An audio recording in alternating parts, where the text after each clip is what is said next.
Good morning. The Subcommittee on Cybersecurity, Information Technology, and Government Innovation will now come to order.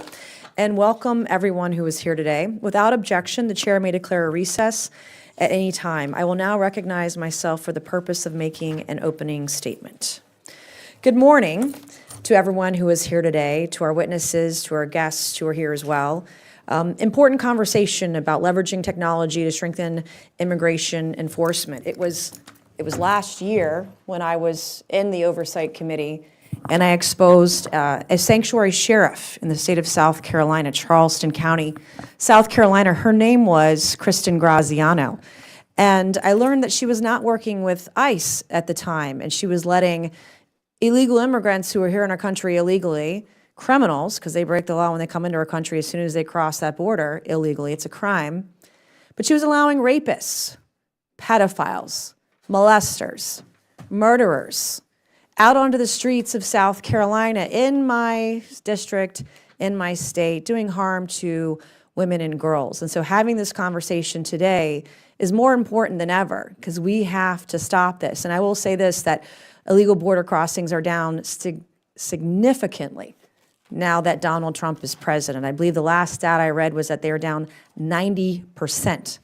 But anyway, when I was exposing what my sanctuary sheriff was doing last year, my lieutenant governor, Pam Yvette, stood silent.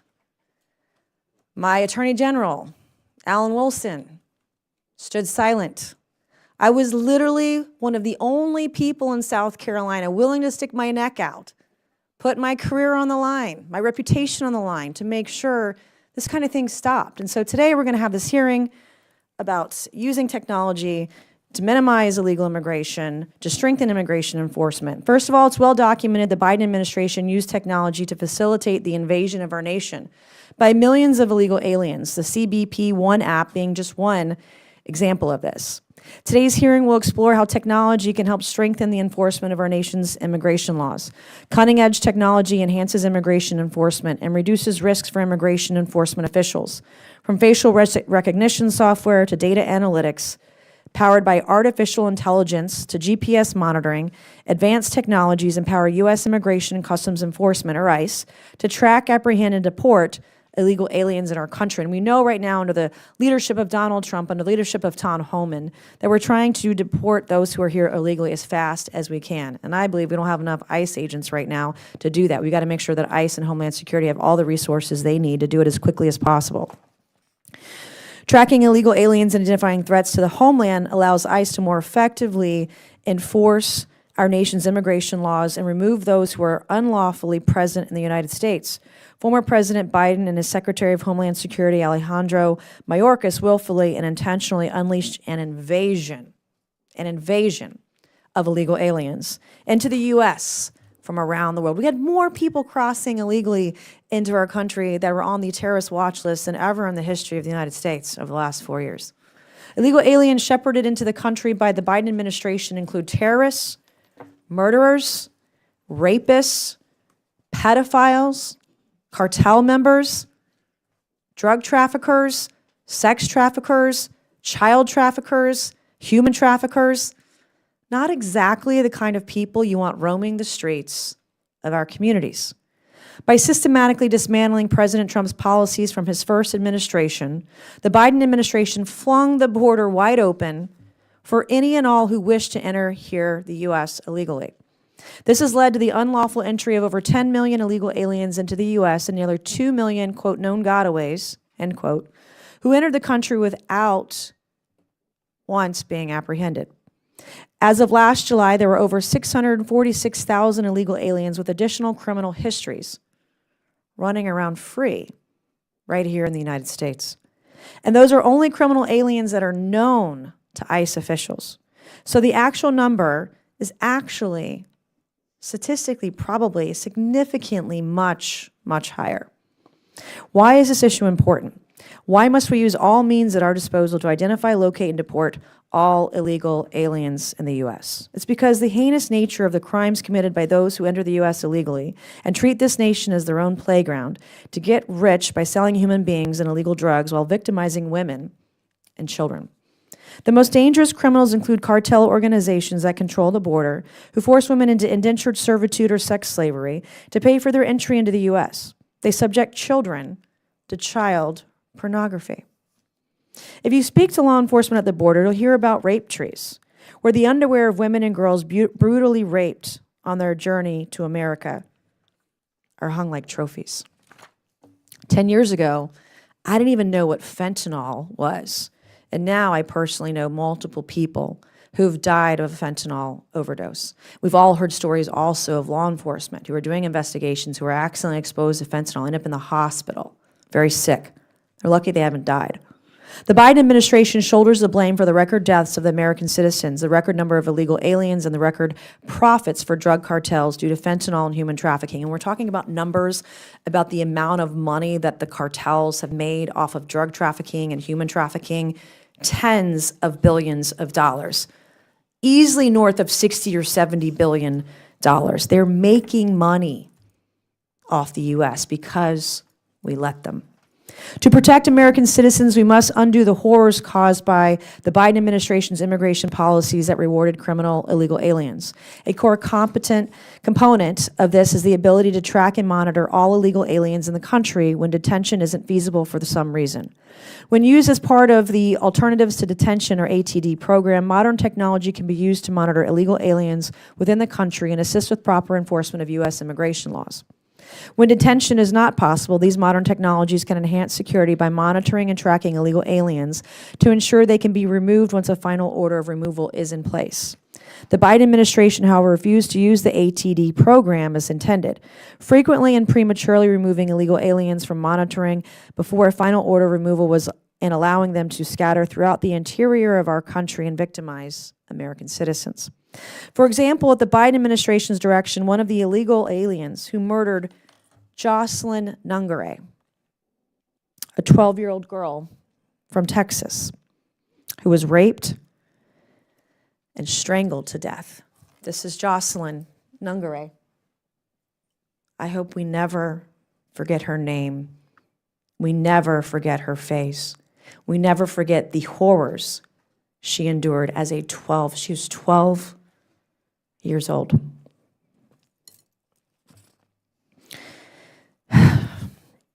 So the illegal who raped and killed her had his GPS ankle monitor removed prior to committing these horrific crimes. Jocelyn Nungare is the face of the horrors American women and girls are suffering at the hands of illegals that have been let in by the Joe Biden administration. The Biden administration allowed this to happen, all while unconscionably ignoring easy-to-use and available technologies that could have prevented the release of illegal aliens with criminal histories in the first place.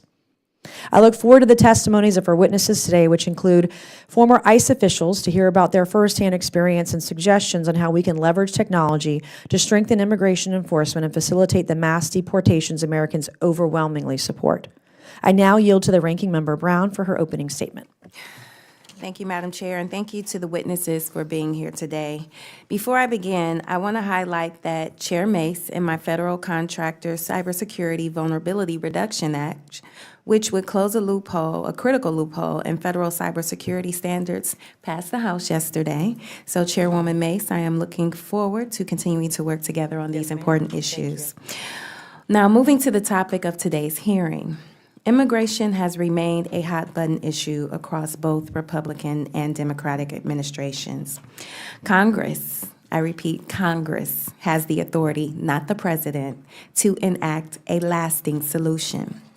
I take this responsibility seriously, as well as our country's long history of accepting immigrants from all over the world, making us who we are today.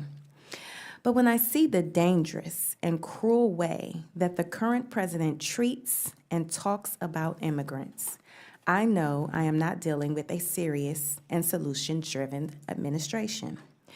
We all want our cities to be safe. We all want to work with law enforcement and community members to prevent crime. No one wants dangerous criminals, terrorists, or illicit drugs coming in through our borders. But propagating lies and misplaced fear are not going to address the issue.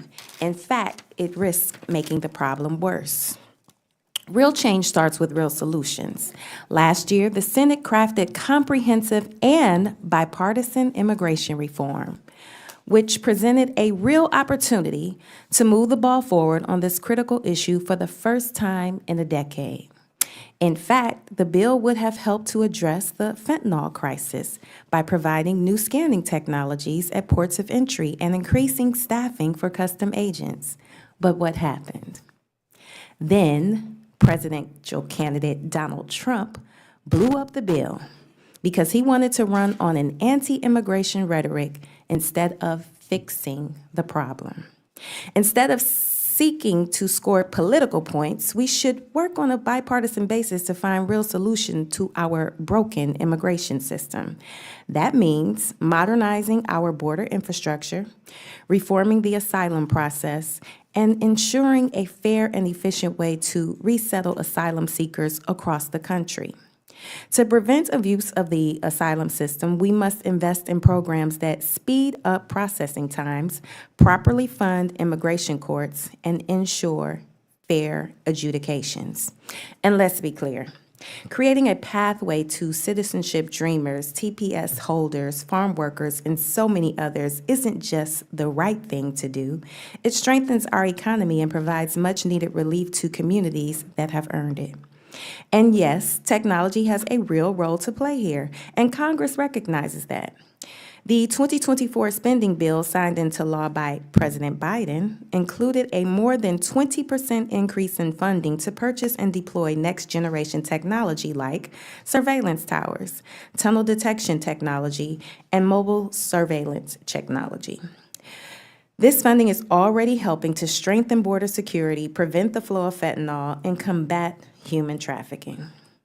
During President Trump's first term, his Department of Homeland Security released a mobile application called CBP-1 that allowed immigrants to fill out much of the necessary paperwork before they reached the border. That seemed like a good idea, except the app frequently malfunctioned and often failed to recognize faces with darker complexions. The Biden administration ran with the idea and turned this broken app into a legitimate tool to provide a legal pathway for those escaping violence and persecution to come to America for a better life. That is leveraging technology to solve our border crisis. While the revamped CBP-1 app wasn't perfect, the app helped more than 1 million immigrants, legally enter the United States to become productive and valued members of our communities. And it deterred illegal border crossings. That is, until the Trump administration abruptly shut it down last month as part of his day one, sign first, and ask later executive order rampage. So, what have we seen instead in the first 2 weeks of the Trump administration? An attempt to terrorize immigrant families. On his first day in office, Trump signed an executive order authorizing Immigration and Custom Enforcement, also known as ICE, to raid schools, churches, and hospitals with little to no oversight or plan. The Trump administration should instead be focusing on the responsible and humane use of technology to address border security when it makes sense. Any technology to address border security must be done with strong oversight and safeguards to protect privacy, civil rights, and civil liberties.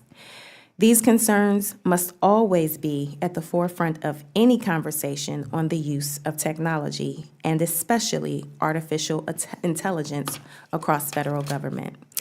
So I hope that we can have a productive conversation today about the opportunities that come from modern solutions and how we can implement those solutions while safeguarding against abuse.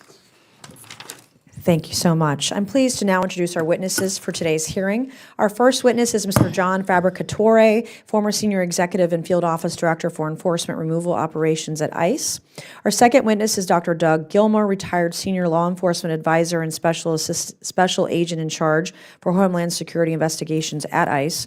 Our third witness is Mr. Simon Hankinson, Senior Research Fellow for the Border Security and Immigration Center at the Heritage Foundation. And our fourth witness is Ms. Deborah Fleischaker, Baker, Principal Consultant at Blackbird Ventures, LLC. Welcome, everyone. We're pleased to have you this morning.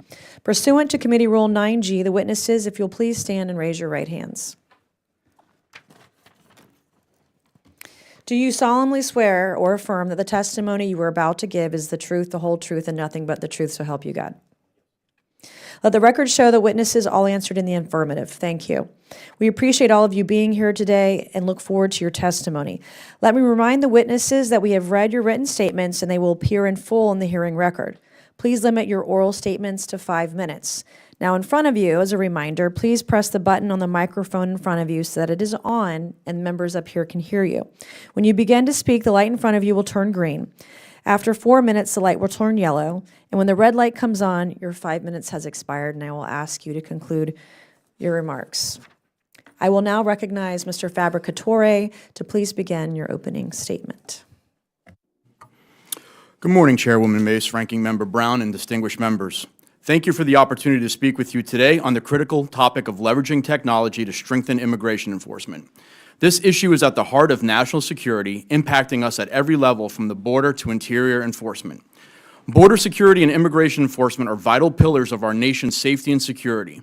Yet sanctuary states and cities often obstruct interior enforcement by cutting off ICE from essential data systems.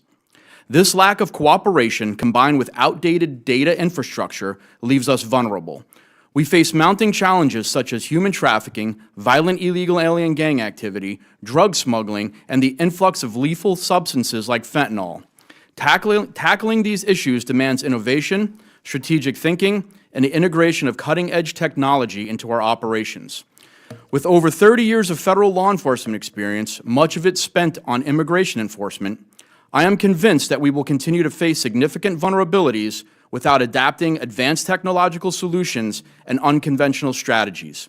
Technology must go beyond the borders, reaching interior enforcement by integrating advanced investigative tools into field operations. Streamlined data sharing across agencies, modernized communication systems, and increased funding for technology deployment are essential to improving efficiency, accuracy, and coordination. In the last 4 years, sanctuary jurisdictions have further exacerbated these challenges by denying access to critical data sources such as DMV records. These jurisdictions allow barely vetted individuals to obtain driver's licenses while blocking ICE agents from accessing this information. The inability to retrieve such records undermines our ability to protect the nation effectively. Information sharing is not optional. It is fundamental to actionable intelligence, analytics, and a unified response to today's threats. For example, in the past, my team used tools like the Eagle Direct Identification Environment, or simply called EDI, a mobile system that links portable fingerprint readers to ICE databases via smartphones. This tool allowed my team to identify heroin dealers in Denver who falsely claimed to be U.S. citizens but were in fact Honduran nationals. Quick access to database information enabled us to remove these dangerous individuals from the community. However, the effectiveness of the tool depends on the quality and integration of the data in our systems, a glaring issue that underscores the urgent need for modernization. The time to act is now. We need a new data platform that are agile, robust, and equipped with advanced machine learning and cloud-native capabilities. These systems can reveal unseen relationships, identify patterns, and provide actionable insights, giving agents the tools to target and apprehend with precision. A significant focus must also be placed on integrating case management systems that track operations through the enforcement lifecycle. Officers should be spending their time on the streets safeguarding our communities, not stuck behind desks wrestling with disconnected, antiquated databases. I have seen the consequences of a fragmented approach. After 9/11, the whole of government strategy for information sharing proved successful. However, over time, we have regressed into siloed agencies that are hesitant to collaborate. This reluctance has led to serious national security gaps, evidenced by what occurred under the last administration. The rampant flow of illegal drugs like heroin, methamphetamine, and fentanyl across our borders, and a persistent prevalence of human trafficking operations. A unified response is non-negotiable. ICE must have real-time data sharing capabilities with federal and state agencies to increase efficiency and improve targeting. Emerging technologies from the private sector also hold enormous potential to revolutionize immigration enforcement. By leveraging automation software for high-volume targeting, building advanced analytics platforms, and integrating working leads management systems, we can maximize productivity and enable officers to focus on their primary mission: stopping national security threats, apprehending criminal aliens, and enforcing the immigration law. The threats we face are not static. They are dynamic, interconnected, and constantly evolving. To address these multifaceted challenges, we must adopt proactive technology-driven solutions. This is not simply an operational necessity, it is a moral imperative.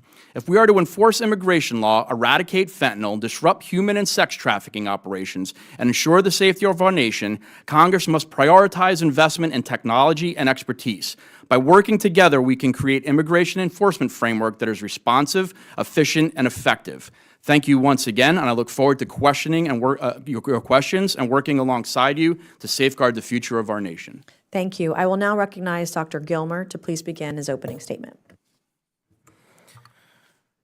Good morning, Chairwoman Mace, Ranking Member Brown, members of the subcommittee. Thank you for this opportunity. I'm Dr. Doug Gilmer. I'm a 35-year veteran of law enforcement with the majority of that time spent with ICE HSI. My career is focused primarily on two areas: national security and human trafficking. I've received the National Intelligence Award from the DNI for intelligence integration, and also recently was presented the William Wilberforce Lifetime Achievement Award for my role in helping to counter human trafficking globally. I retired from HSI in August of 2024, where in my last role I served at the DHS Center for Countering Human Trafficking. There's an interconnectedness between illegal immigration, transnational and cross-border crime, drug and human smuggling, human trafficking, illicit finance, etc. Faced with an enormous problem today and with the countless numbers of people who are allowed to enter the U.S. during the last administration, many of whom saw the opportunity they were given as licensed to engage in criminal activity, law enforcement needs help to combat these public safety threats. If we first identify its intended outcomes, technology can aid in targeting threats, identifying trends, patterns, identifying victims, and analyzing vast amount of data quickly, allowing for a faster, more efficient law enforcement response, while also protecting personally identifying information. Technology can improve productivity, mitigate risks, improve morale, and reduce fatigue. The government is often hampered by its ability to effectively integrate the latest technology, and at times has ineffectively used technology in ways that impeded investigative efforts. When the previous administration took office, a moratorium on immigration arrest was almost immediately put in place. While this dramatically impacted ICE ERO in doing their job, it also impacted HSI. The answer was to create a computer application by which ICE personnel had to seek permission to make an arrest. The online form was then routed through the chain of command to executive leadership for adjudication based on established protocols.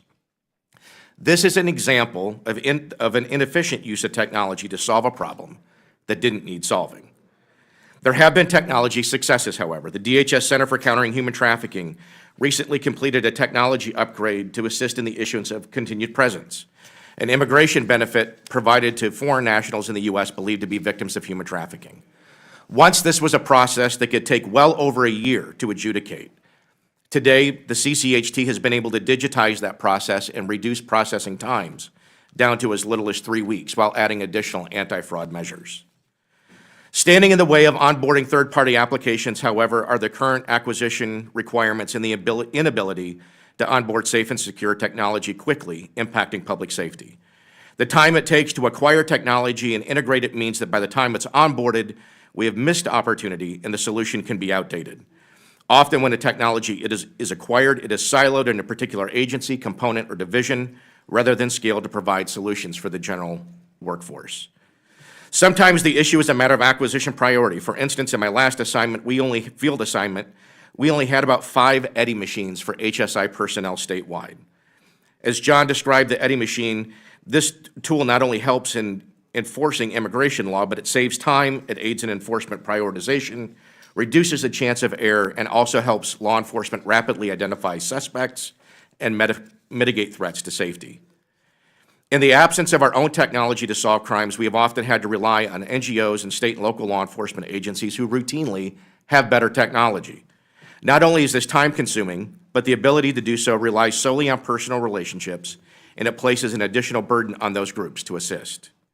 In some cases, technology and processes are already in place but aren't scaled to meet contemporary requirements. In some cases, we own the technology but are not allowed to use it out of privacy concern. Facial and pattern recognition technology is one such tool with tremendous potential for solving crimes and recovering victims of exploitative crime. However, the restrictions placed on its use are so tightly controlled, it is only used in a small percentage of cases. Recurrent vetting and targeting are other examples of underutilized technology. The best technology, however, is useless if the technology itself and/or the evidence or data it produces remains in silos. That remains one of the biggest detriments to law enforcement, the lack of a collaborative data sharing environment. When technology and data are siloed or not easily retrieved or accessible, we lose critical time and miss information relevant to an investigation. In conclusion, I am proud of my service with ICE, HSI, and of my colleagues there today. I believe ICE, though under-resourced for its vast mission, could be the greatest value proposition in federal law enforcement, and if properly resourced, could do far more good. There's not a more nimble and responsive federal law enforcement agency in the federal government, none that work harder to pursue criminals and criminal organizations, and are more committed to advocating for and serving the victims of the crimes they investigate. Thank you. Thank you. I will now recognize Mr. Hankinson for opening remarks. Chairwoman Mace, Ranking Member Brown, members of the committee, thank you for inviting me today. I'm a fellow at the Heritage Foundation, but the views I express today are my own. DHS is required by law to detain all aliens arriving illegally in the U.S. throughout their entire immigration proceedings. Nonetheless, over the past 4 years, the Biden administration released and paroled millions of them and let them go wherever they wanted with no easy way for ICE to find them. Mass release of unknown aliens is a national security and community safety risk. There is no real vetting of aliens released or paroled. Unless a foreign national has a record with U.S. agencies, DHS is flying blind. And even if U.S. agents request information on an alien, many countries won't or can't give it. So DHS has likely released thousands of aliens with criminal records in their home countries. And if we let them go with a promise to show up in court in future, it does stand to reason that we should know where they are. Most released and paroled aliens are economic migrants who won't qualify for asylum, but only a small percentage of aliens ordered deported are ever actually removed. Alternatives to Detention, or ATD, was started in 2004 to increase compliance with court attendance and removal. ICE contracts to track aliens using facial recognition, voice ID, or GPS monitors. But to work, ATD has to be used widely and wisely. There are around 7.5 million aliens on ICE's non-detained docket, of whom only about 184,000 are tracked using ATD. And ICE releases the majority of aliens from ATD long before their cases are over. A study in 2020 showed that 79% of ATD participants were unenrolled before their cases were over. And worse, for those that did stay in the program for their entire case lifetime, 85% absconded from ATD. ICE says, and I'm quoting, ATD enables aliens to remain in their communities, contributing to their families and community organizations. That's a benefit to aliens, but what about the risk to Americans?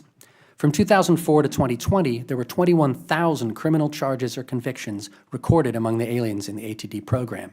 And in the Biden years, here are just a few aliens who were on GPS monitoring, which is the best level of ATD, yet victimized American citizens or legal immigrants. We've already discussed the sad case of Jocelyn Nungaray. But in January 2025, Jefferson Ubila Delgado was arrested in Chicago for the murder of George Levin. He had entered the U.S. illegally, was released with a notice to appear and a GPS ankle monitor. In September of 2024, Estefania Primera, also known as La Barbie, was arrested in El Paso, Texas. She was a member of the Tren de Aragua gang and accused of operating a massive sex trafficking ring. She was also released at the border with a GPS ankle monitor, but she took it off. And in February 2024, Diego Ibarra, the brother of Laken Riley's murderer, Jose Ibarra, was released with a GPS ankle monitor, but he cut it off and moved from Colorado to Georgia and lived there without molestation. ICE ERO enforcement and removal operations has limited staff, and many local law enforcement agencies refuse to cooperate with their detainers. They don't routinely pursue absconders and track down for arrest the highest risk cases. There are roughly 430,000 aliens on the non-detained docket who've been convicted of crimes, but ICE's target in 2024 to remove them was only 29,389. And to make it worse, under the Biden administration, ICE resources were diverted from the mission, which is enforcement, to providing social services. So detaining every alien who crosses into the U.S. illegally is the ideal situation, but if we can't do that, let's at least try to keep track of them. With emerging facial recognition, artificial intelligence, and other technology, keeping track of aliens is getting easier and cheaper. ICE should aim to have 100% of non-detained aliens doing frequent check-ins. Congress should impose clear penalties for failure to check in with ICE. For example, it should be a felony for an alien to remove their GPS monitor. ICE should turn on GPS tracking through the SmartLink application. They could use automated case analysis to assess the risks for ATD. We know from European data that rates of criminal activity differ enormously based on national origin and other factors, and ICE could collect that information along with criminal records from aliens for all federal, state, and local arrests. It is unacceptable to have millions of foreign nationals in the midst of deportation proceedings and not know where they are. Thank you for inviting me to testify, and I welcome your questions. Thank you. I now recognize Ms. Fleischaker for 5 minutes. Chairwoman Mace, Ranking Member Brown, and members of the subcommittee, thank you for inviting me to participate in today's hearing. My name's Deborah Fleischaker, and I'm currently the principal consultant at Blackbird Ventures. Previously, however, I spent almost 14 years at the U.S. Department of Homeland Security, including over 10 years as a career civil servant. Over 2 of my years at DHS were spent at U.S. Immigration and Customs Enforcement, ICE, first as the Assistant Director in charge of Regulatory Affairs and Policy, and then a year as the Acting Chief of Staff of the agency. Following my time at ICE, I moved back to DHS and finished my government career as the department's Executive Secretary and Acting Chief Privacy Officer. I want to start my testimony by clearly stating the operational challenges in increasing immigration enforcement, including where technology can help ameliorate those challenges and where it doesn't play a role. First, immigration enforcement, including deporting people ordered removed from this country, is hard. There's a tendency to talk about immigration enforcement as a matter of will, and this obfuscates the real material limiting factors on increasing immigration enforcement. For example, Axios reported yesterday that removals and arrests during the Trump administration are lower than the daily averages in fiscal year 2024. This happened despite high-profile immigration enforcement actions by the new administration, including the use of federal law enforcement and defense personnel, assets, and money. The only operational statistic that has increased during the first part of the Trump administration has been the total detained population, the increase of which is driven by the increased detention rates of people with no criminal record. I don't think anyone here would argue that the Trump administration has less of a will to enforce immigration law, yet the operational outputs are declining because of the material limits to immigration enforcement. Second, technology can't address all the limiting factors to increasing removals. The immigration life cycle is long and complicated. The ultimate consequence in that life cycle, removal, requires the cooperation of other countries. ICE can't remove a person unless they have a place to remove them, travel documents, and a seat on an airplane or a bus. Technology can make some of this process more efficient, but it doesn't impact the willingness of other countries to accept removals. Third, I'd like to talk about some of the success that ICE has had using technology to increase immigration enforcement. These initiatives are instructive in how ICE can use technology to better affect its mission. First, the ICE check-in app. In late 2024, ICE deployed a check-in app that allows certain people on its non-detained docket to perform their mandatory check-ins with an ICE officer using their phones. The check-in app should allow ICE to better manage its non-detained docket, relieve impacts on the limited physical space at ICE field offices, and allow ICE officers more time to focus on non-citizens who are true public safety threats. ICE is still evaluating the effectiveness of the check-in app, but these are the types of efficiencies that can free up ICE officers from largely administrative tasks. Next one is Family Expedited Removal Management, or FIRM. Before September 2021, ICE used family residential centers to detain family units. These FRCs were expensive and resulted in relatively few removals. ICE began using ATD technology, including geolocation on heads of households, to move family units through the immigration enforcement lifecycle. This new processing pathway increased removals of family units in 2024 at a fraction of the cost of the former FRCs. ICE already has access to vast amounts of data, but the officers need help turning it into prioritized, actionable leads. ICE has full access to information about non-citizens booked into prisons and jails throughout the country through routine data sharing. This access is called interoperability, formerly Secure Communities, and has been in place without interruption since 2017. ICE also has access to information sharing databases, including state DMV databases, U.S. National Crime Information Center, and a variety of gang databases. Access to additional data is not the limiting factor in ICE's immigration enforcement mission.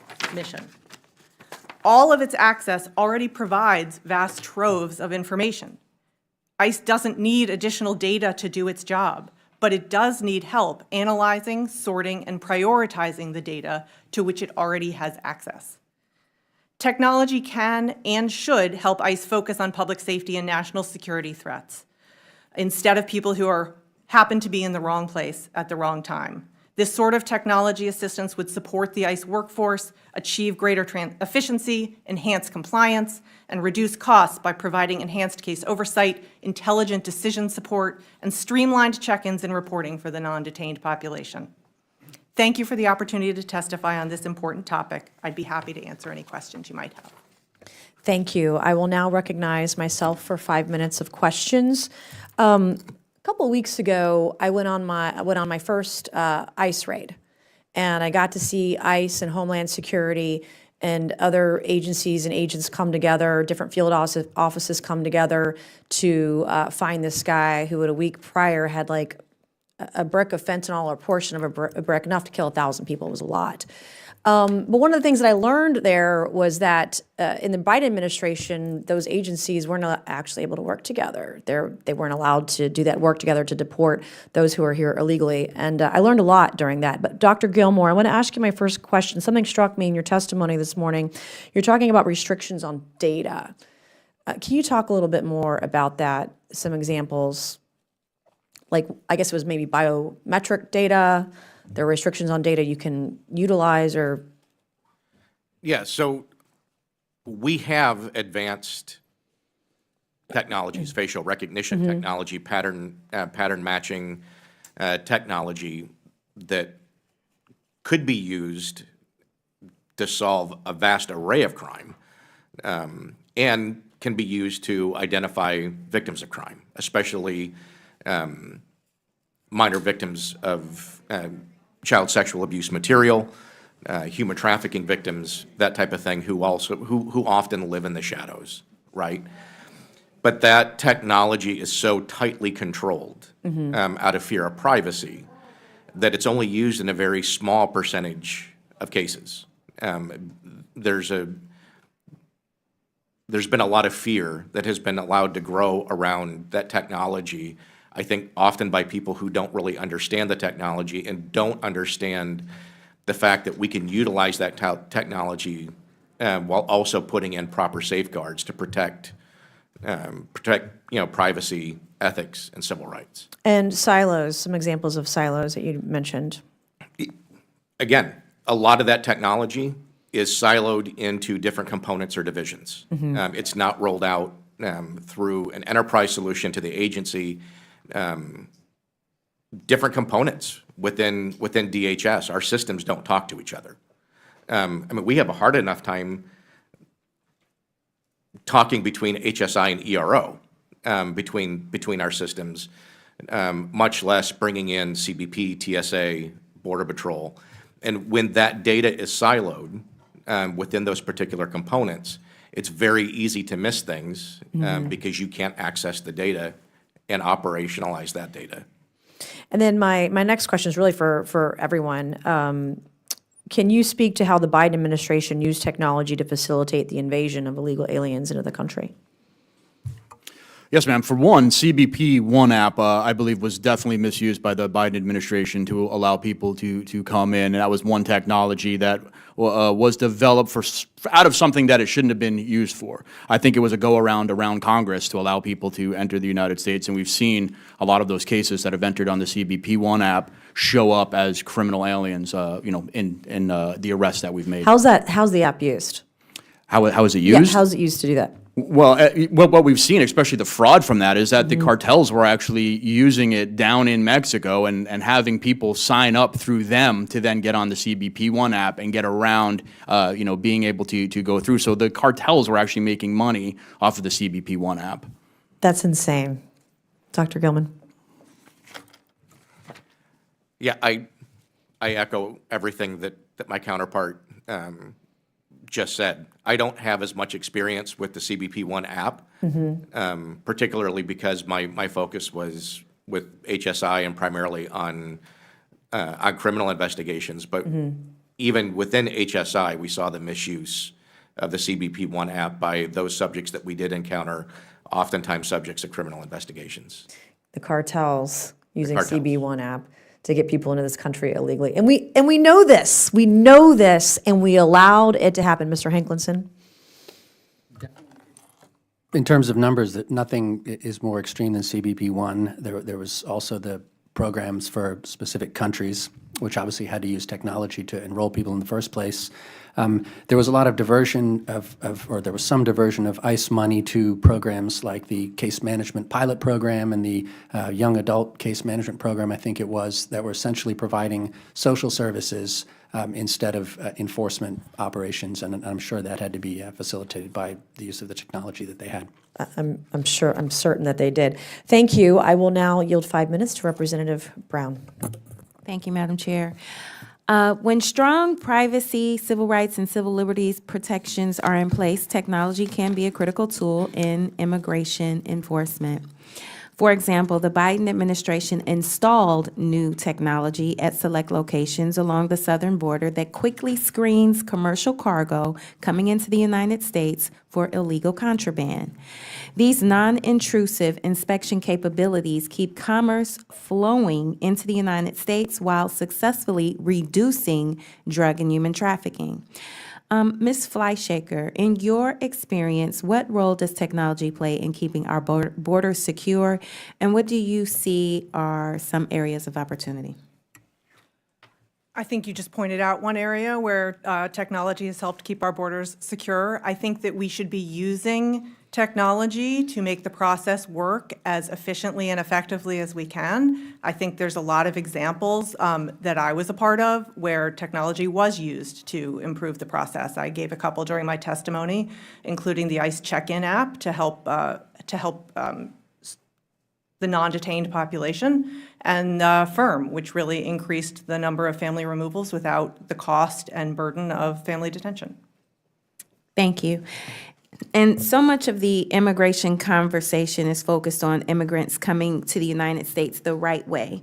But it's easy for people to enter through a legal pathway because it's not easy for people to enter through a legal pathway because our immigration system has not kept up with the demands of the modern world.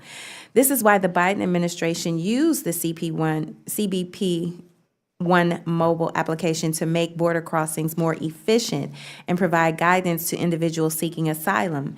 People crossing the southwest border illegally to request asylum, once it went into effect, it was the only way for people to get an appointment to request asylum. So, Ms. Fleischaker, how can technology like CBP One make legal immigration pathways more accessible?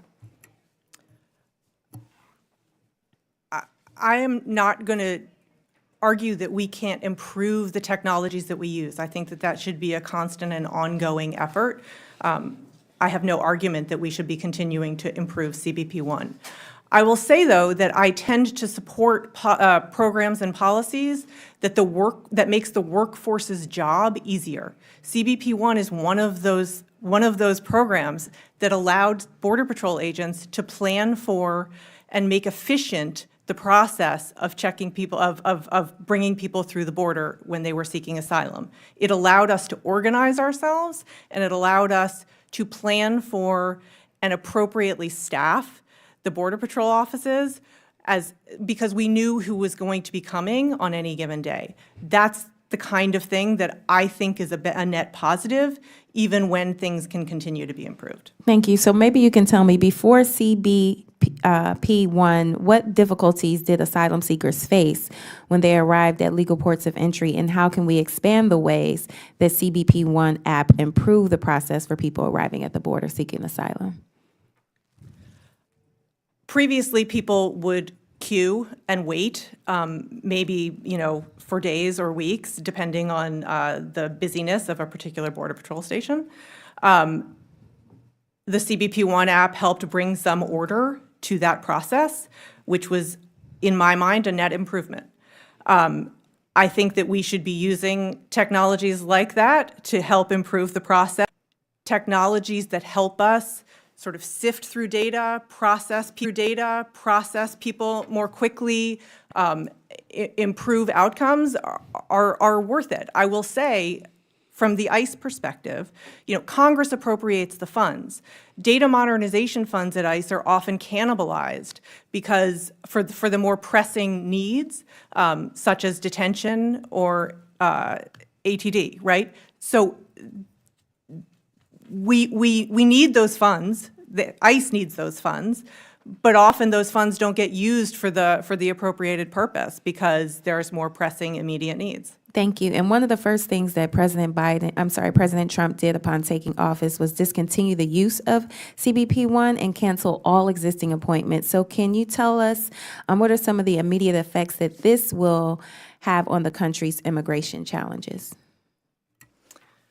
So I want to be careful. I'm no longer with the department, so I didn't get to witness exactly what happened when the CBP1 appointments were canceled. But as people will come to the border, they'll no longer have appointments. They will no longer be pre-screened and vetted. And it, I believe, should increase confusion, time in processing, and potential lines to get in. Thank you. My time has expired. Thank you. I'll now recognize Representative Boebert for 5 minutes. Thank you, Madam Chair, and thank you so much to our witnesses here who came to testify on border policies and technologies. I was excited to see President Trump put out a post, a Truth on Truth Social, that said the month of February, my first full month in office, had the lowest number of illegal immigrants trying to enter our country in history by far. There were only 8,326 apprehensions of illegals by Border Patrol at the U.S.-Mexico border, all of whom were quickly ejected from our nation or, when necessary, prosecuted for crimes against the United States of America. This means that very few people came. The invasion of our country is over. In comparison, under Joe Biden, there were 300,000 illegals crossing in 1 month, and virtually all of them were released into our country. Thanks to the Trump administration policies, the border is closed to all illegal aliens, immigrants is what he put. Anyone who tries to illegally enter the USA will face significant criminal penalties and immediate deportation. I think the President Trump and his team, Secretary Noem and Border Czar Tom Homan, have done a fantastic job of turning chaos at our southern border into control. Mr. Fabricatore, welcome from the great state of Colorado. I wanted to ask you some questions about Colorado's sanctuary policies that prevent ICE from coordinating with local law enforcement agents, and maybe how that had an impact on the Tren de Aragua presence that we saw in Aurora. Thank you, ma'am. So yes, the sanctuary policies in the state of Colorado, as you know, there's been many that have been passed since 2013 that limit cooperation with Immigration Customs Enforcement, and that even limits the amount of data that ICE is allowed to get. This includes DMV records, the State Department of Labor. So this keeps ICE from being able to identify criminal illegal aliens easily and go out on the street and arrest them. When you have those limitations, that's when you're going to see an increase in crime like we saw with Tren de Aragua over the last couple of months, because ICE just simply is not getting the data that's necessary to be able to target these criminal illegal aliens and remove them from the streets quickly. Yes, and do you believe that using modern tracking technology would have helped secure our border and even our cities in the state of Colorado? It definitely would have helped. It's something that the ERO officers need in order to be able to facilitate making arrests quickly, which is what we want to do. We don't want to give illegal criminal aliens an opportunity to commit more crimes in the U.S. We want to arrest them as quickly as we can. Yes, and so with the CBP One app and discussing improvements to the app, do you think that there's a possibility for self-deportation, some sort of incentive to self-deport using the app and arrive at a location to get a one-way ticket home? If we can use the app to enter, we can use that app to exit. So absolutely, we can develop that technology to allow people to self-deport. And that way, families don't have to be separated. They Right. can go right through the CBP One app, they can get on the app, they can do an exit, we can have that information readily available, and they can self-deport. Thank you. And Mr. Fabricatore, under the failed Biden regime, how many criminal illegal aliens were able to evade ICE apprehensions because you were all restricted from using the right tools and technologies and authorities? So thousands, I mean, and millions even. I mean, we have 1.4 million on the non-detained docket of final orders right now, which, they went and saw an immigration judge, immigration judge said, you must leave. And they even defied an immigration judge's order. So these cases are stacking up. It's something that needs to be taken care of, and under this administration, it will be. And Mr. Fabricatore, the Biden administration focused on reducing detention rates rather than increasing surveillance. Hundreds of heinous acts were committed by violent criminal aliens. Do you think that reducing detention rates rather than increasing surveillance makes our borders more or less safe, secure? No, we need an increased detention rate, absolutely. I think we're at 41,000 beds right now. I know President Trump would like to double, if not even have more, up to 100,000 beds. This is what we need. In order to have the deportation process be successful, we need those beds in place.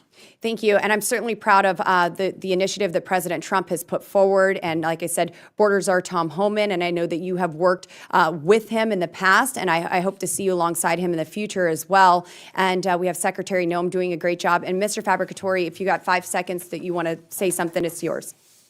Thank you. Yes, we need this technology. ERO needs this technology. They need the money, and they need the beds. Thank you, Mr. Fabricatore. Thank you. Representative Ansari, you are recognized for 5 minutes.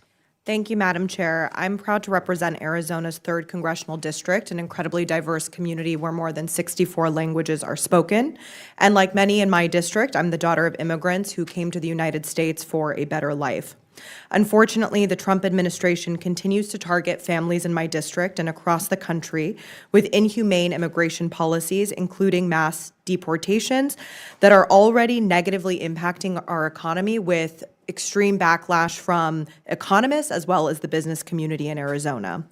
Right now, hundreds of migrants are being held in Panama and Guantanamo Bay under brutal conditions, many of whom are fleeing persecution and could face deadly consequences if deported to their home countries. This includes Artemis, an Iranian woman who converted to Christianity and would be punished by death if she went back to Iran.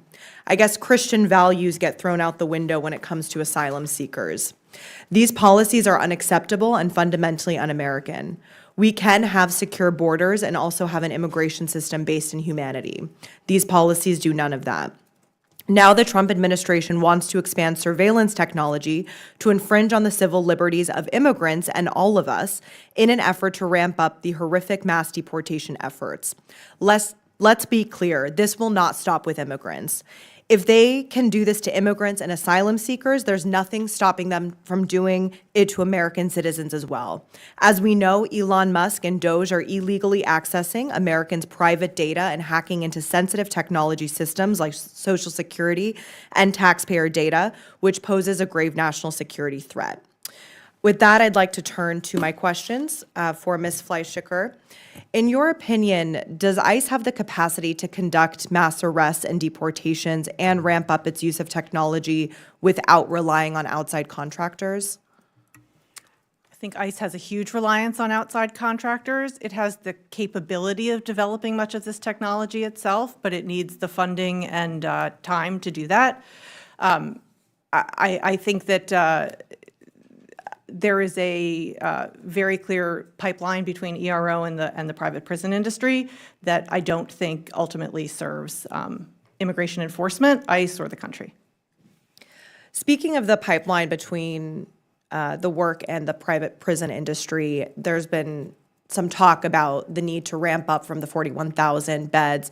Can you talk a little bit more about what the numbers could look like and what the profits or, benefits could be to the private prison industry if this administration is able to fulfill all that it wants to do when it comes to mass deportations? Again, I'm not part of the administration, so I can't speak to exactly what their plans are. Detention is very expensive. It is the largest expense in the ERO budget, and detention beds cost a lot of money. Congress appropriates that money. ERO has been above the congressionally appropriated number for years. So it really isn't a matter of ERO not doing what it's being asked to do. It has done it. ERO, ICE, does not have those beds. It will need to purchase, rent, lease them, mainly from private prison companies. That's going to be an enormous funding source for them. Thank you. Ms. Fleischhacker, would it be dangerous in your view to allow unaccountable private security contractors to run immigration enforcement? Of course, accountability and oversight is absolutely necessary to any contract that we would sign. As you stated very eloquently, immigration enforcement, privacy, civil rights, civil liberties don't need to be in opposition to one another. They can work in concert, and it's very important that we have the appropriate mechanisms to do that. And finally, are you concerned that a rapid scale-up of detention facilities could mean that DHS cuts corners, fails to impose appropriate guardrails, such as vetting contractors, protecting human rights, and ensuring fair and competitive bidding processes? Absolutely. Detention is very complicated. The people in detention need to be provided appropriate levels of care. When you ramp up too quickly, you end up using facilities that don't have the staffing levels to provide that care, don't have the capabilities of providing that care, and people get hurt or die. Thank you so much. I yield back. Thank you. I now recognize Representative Burleson for 5 minutes. Thank you, Chairwoman Mace, for having this important hearing. You know, it's really good to see that the disaster that was Alejandro Mayorkas is gone. He's a disgrace. I'm glad he was impeached, and he will forever have a stain on the history of the United States and the scourge that he allowed to ensue. But he lied to us multiple times. He stood before members of Congress and he said the border is secure. Well, I ask you, Mr. Fabricatori, Dr. Gilmer, was that true? It was absolutely not true. The border was not secure. It was not secure, and it was made less secure. Okay. Then he went on to NPR, okay, and he had an interview just this year in which he said that the border, the border is now more secure under the end of the Biden administration than it was in 2019. Is that true? No, it's not true. The border is more secure with this administration that's in place. I echo my colleague. Okay.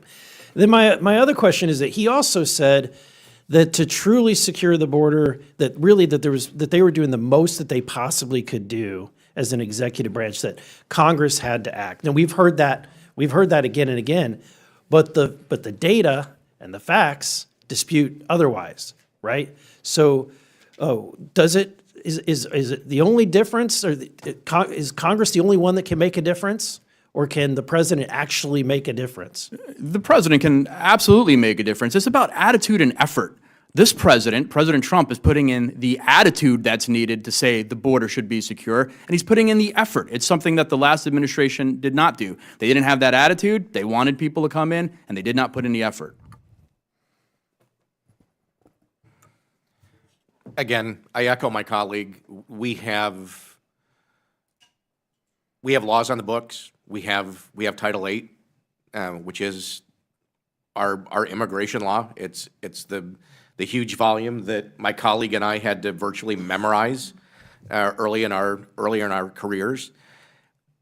While maybe it hasn't kept up with the current state of time, It's still pretty clear, it's still pretty clear. and it's still illegal. It's still, yes, and it's actually not a bad piece of legislation. It just hasn't kept up with the times, and if we were allowed to enforce those laws in the way that, in the manner and spirit in which those laws were written, we'd be much more effective. Let me ask this. Was the CBP1 app effective, or was it a disaster? It was a disaster in the way that they used. The CBP One app was not meant to be used for what it was used for under the Biden administration. It was supposed to be used for bringing in goods and traffic and other things. The way that they used it, I believe, was an end run around Congress. Okay. Is there any technology that you would advocate for that would help, ICE do its job?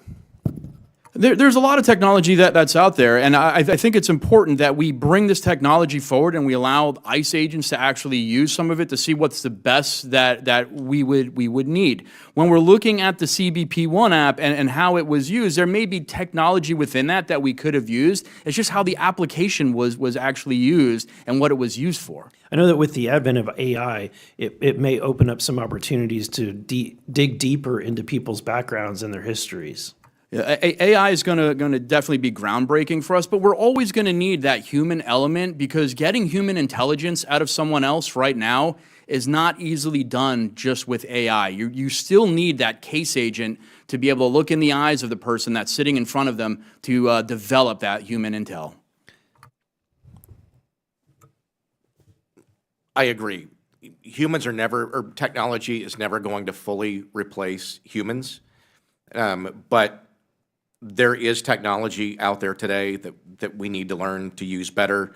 As a matter of coincidence, right now in Washington, D.C., about 5 blocks from here, there are probably about 150 of the most tech-savvy, innovative tech providers, solution providers, developers that are meeting privately to address these very issues that we're talking about right now. And that is where a lot of these solutions are going to come from, the minds of private industry who can help guide the federal government in a safe, secure use of technology. Well, thank you, and thank you for your service to our country. I'm sorry that your administration let you down and let other ICE agents down. And with that, I yield. Thank you. I will now recognize Congressman Subramaniam for 5 minutes. Thank you. I wanted to go back to a couple of things people have said.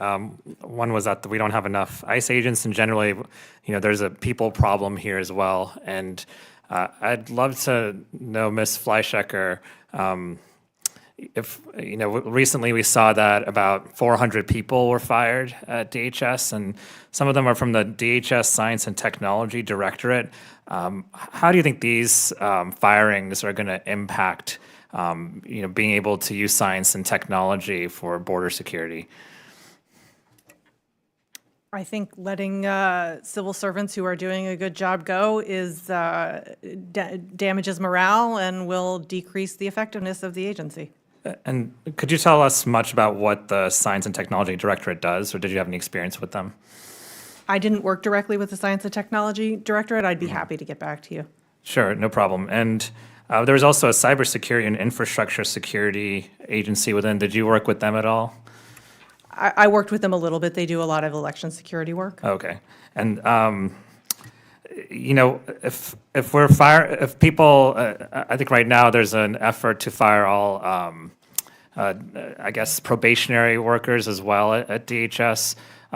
Long term, how would you see this if we're losing people at DHS? How is that going to impact the morale, the ability to address border security generally? I think it's incredibly damaging. I think that we need to be approaching efficiency with a scalpel, not a sledgehammer, and simply getting rid of probationary employees who may be excellent and may have actually been government employees for a very long time is not the appropriate way of doing that. And I want to go back to the CBP One app. Which administration launched the CBP One app? I actually don't know where it was originally developed. I know that under the Biden administration, they reworked it and launched it in the form that people are discussing today.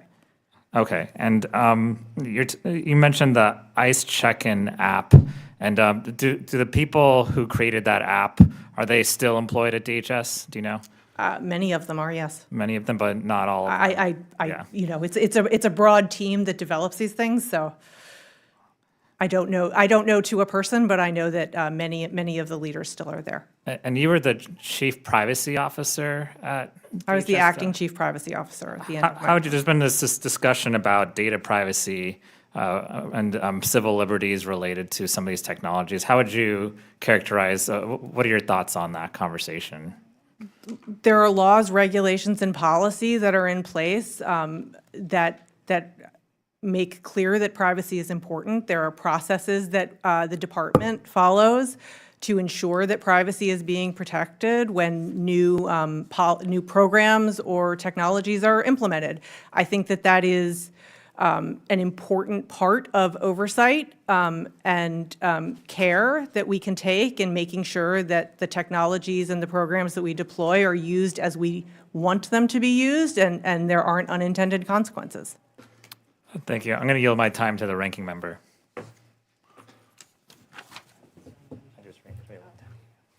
I yield back. Thank you. Okay, I will now yield 5 minutes to Representative Crane from Arizona. Thank you, Ms. Chairwoman, for holding this important hearing on cybersecurity, information technology, and government innovation. President Trump has only been back in office for 43 days, and border encounters are down 66% compared with the beginning of 2024. In February, we saw 8,326 border encounters. That number reached 189,913 in February of last year under Biden. Last week, single-day border apprehensions hit a 15-year low. President Trump and our new leadership at the Homeland Security Department are equipping Border Patrol agents and law enforcement to do their jobs. We were told by so many people on the right and the left just last year that the solution to our border crisis was a bipartisan border deal. Biden and border czar Kamala Harris blamed Congress for continued border failures. Meanwhile, President Trump restored order and security almost immediately. I next want to take an opportunity to correct the record real quick. My colleague, Ms. Brown, said that she was talking about the cruel way that the president talks about immigrants. I'm pretty sure, Ms. Chairwoman, the president actually married an immigrant. I don't think he has a problem with immigrants at all. What I think he has a problem with is this last administration that threw the border completely wide open, let in between 10 and 15 million illegals, and some of them, unfortunately, raped and murdered many Americans, and that's what he really has a problem with. He also has a problem with U.S. taxpayers having to fit the bill for all of it. I recently spoke to a DA from Pinal County in my district who told me his police officers still have very little information when they arrest illegal aliens on their status or backgrounds due to poor vetting and lack of biometrics. Mr. Gilmore, how would some of these technology tools we're not currently using enable Border Patrol officials to stop the flow of illegal aliens while also assisting our law enforcement officers? I don't know that some of the technology, such as the Eddy machine, is necessarily going to stop illegal crossings. If you have somebody determined enough to come across, they're going to find a way to come across. But what that technology does, whether it's the Eddy device, whether it's facial pattern matching technology, it helps us to rapidly identify individuals and identify where they might be on a threat matrix. Are they a known or suspected gang member? Are they on the terrorism watch list, for instance? Are they a person who is already potentially the subject of an investigation by HSI or another federal law enforcement agency? Being able to rapidly identify, that information, that biometric information, which it's difficult to get biometrics to lie. A person can tell us a story, give us a wrong name all day long, but I can tell you. Thank you. Thank you. putting an Eddie in front of somebody gets them to identify very quickly. Great. Let's talk about some other technologies then. Not only did the Biden administration stop building the wall, but isn't it true that they also refused to put up key technology components like sensors, lighting that was already purchased on border wall system? Mr. Fabricator.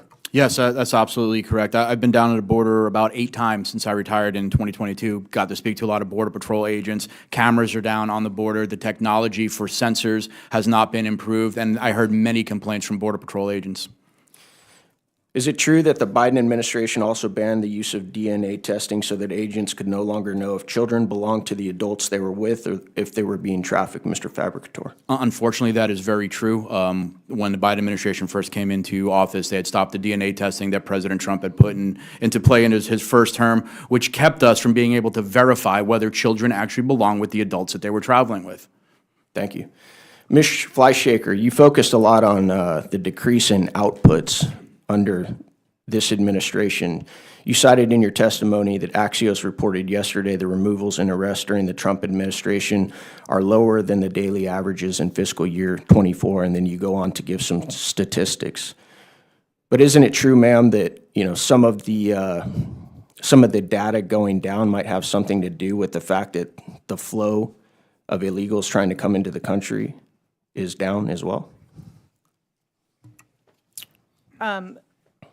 I can only go by, I'm not in the administration, I can only go by what's reported. But do you know that the flow is down because people now know that our border is secure?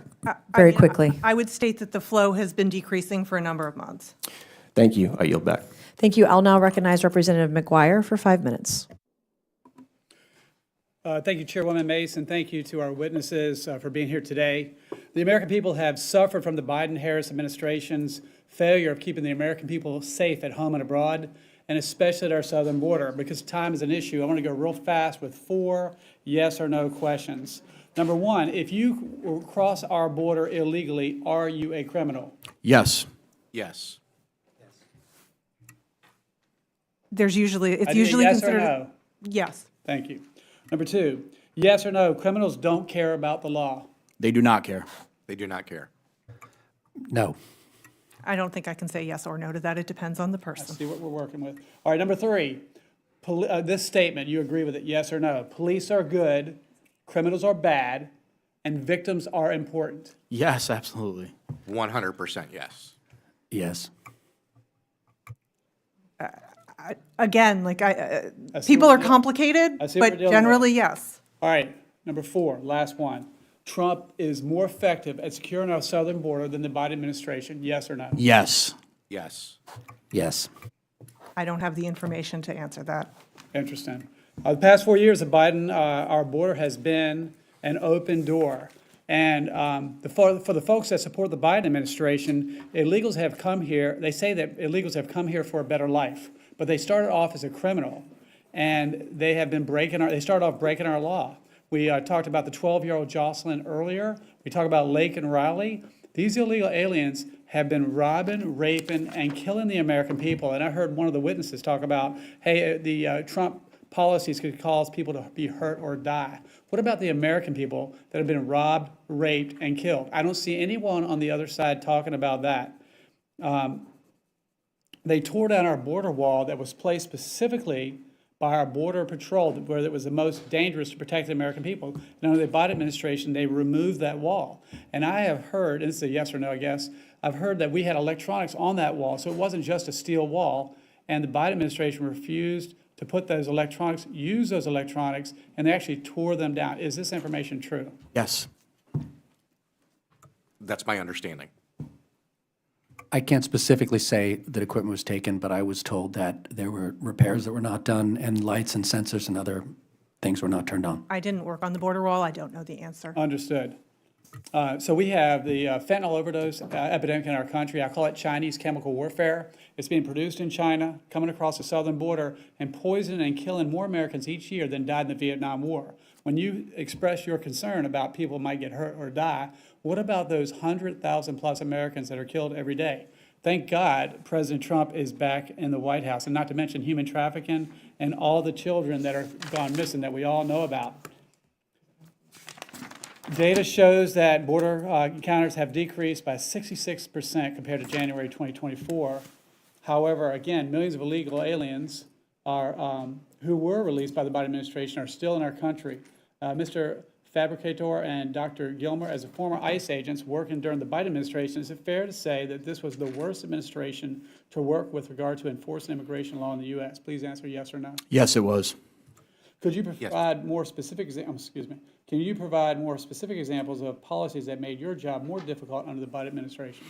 Yeah, for sure. I retired under the Biden administration because of how horrible it was. I just couldn't give the orders to the men and women that worked for me that I felt were counter to protecting the United States. One of those was just a system that they had set up where, as a supervisor, when agents would put information in the system, it was so tiered that we couldn't allow these agents out onto the street to actually make arrests. They were limiting the arrests that we were making. Dr. Gilmer, running out of time.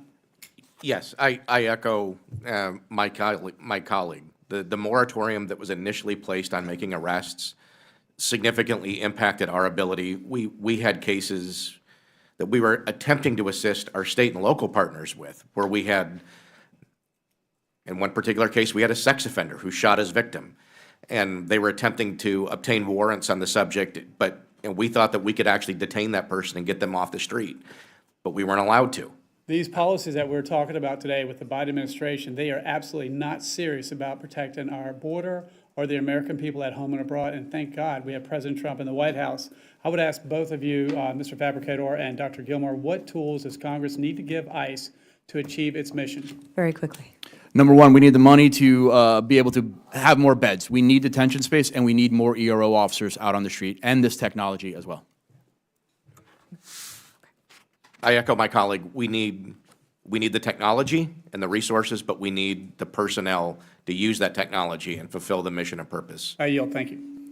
Thank you. In closing, I want to thank our panelists once again for your testimony this morning. We appreciate everyone's perspectives, experiences, and expertise on this. We can use technology to investigate those who are here illegally and get them back out of the country. This issue is really important. I said earlier, I was recently on an ICE raid in my hometown of Goose Creek, South Carolina. Goose Creek, beautiful neighborhood, beautiful houses. We walk up in there, we roll up in there at 6 a.m. because this 18-year-old kid who came here illegally had a brick of fentanyl on him a week before that would kill God knows how many people in this country. And it was affiliated allegedly with some particular gangs. I did a ride-along with the North Charleston Police Department in Charleston, South Carolina a couple weeks ago as well. And I want to thank all of my local law enforcement officers, ICE agents, Homeland Security agents, all these people who are out there putting their lives on the line to protect us and deport those who are here illegally. But when I was on this ride-along with local police, it was really cold that night. I learned that even late at night, 10 p.m., criminals don't come out when it's cold, by the way. I got to go back when it's a little bit warmer. However, instead, they drove me down certain streets, like Stall Road in North Charleston. That's where the Sinaloa cartel hangs out. That's where gang members from MS-13 hang out. Tren de Agua is in South Carolina. These cartel gang members, these people are everywhere. It's not just in big cities like New York. It's not just the Roosevelt Hotel, where we're housing many of these people. They're in Goose Creek, South Carolina. Y'all have never heard of Goose Creek. It's a small town. They're literally everywhere, and it's scary. We've allowed this to go on, and we had Maddie Hines just 2 years ago, this young 4-year-old girl from South Carolina who was hit by an illegal alien. That guy, that criminal, that murderer was deported under Donald Trump and let back in under Joe Biden. Last year, spring of last year, a 4-month-old infant killed by an illegal alien on the roads of Beaufort County, South Carolina. Her life stolen. That baby was stolen from the parents of an American family who didn't deserve it. No one deserves that. And we've seen, thank God for Donald Trump. I praise the Lord above every single day. Illegal border crossings are down by over 90% now, just because he's president, and showing strength, showing leadership, putting people like Tom Homan as borders are to make sure this stuff doesn't go on anymore. I'm very passionate about women's issues, not just illegal immigration, but I had a bill that passed out of the floor of the House a couple weeks ago, the Violence Against Women by Illegal Aliens Act. I'm a rape survivor. Take it very seriously. If you're here illegally and you rape a woman, you molest a child, you murder one of us, you're gone. 145 Democrats voted against that bill. It's shameful. And we're going to work hard for the American people, for everyone across South Carolina. I want to thank our witnesses, for everyone for being here today. God bless you. Thank you for your service to our country and her citizens to keep us safe, exposing the truth, exposing the corruption, exposing what's gone on here. It's disgusting. It's shameful. People ought to be not just fired, they need to be prosecuted, and they need to go to prison. It needs to happen immediately. So with that and without objection, all members will have 5 legislative days within which to submit materials and to submit additional written questions for the witnesses, which will then be forwarded to the witnesses for their response. If there's no further business without objection, the subcommittee stands adjourned.